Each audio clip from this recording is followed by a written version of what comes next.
Kune varogadzirira kunyora zama ndati munyatsorara musati maenda kuexamination, because makasanyatsorara munozotanga kurara muzama makuzotanga kunyepera machembera ekumusha kuti vaitirarisa muzama.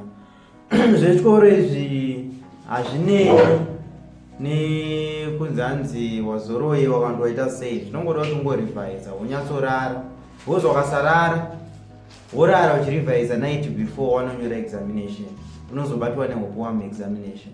And also monyatsoverenga ma-instructions amune makapiwa pa-first page, mofollowa those instructions. Make sure kuti unopedza kunyora zama, musaite slow. Waona question iri kukunetsa, skip that question unozoiansa pekupedzisira, but nyora paside kuti ndaskipa question yakati, kuti usazokanganwa kuita sei kuinyora. Kana muchida kupasa, just follow the instructions anenge akapiwa. Kana wakanzi in 2 hours, chimekawo sure kuti in 2 hours unenge waita sei wapedza or before. Stay focused.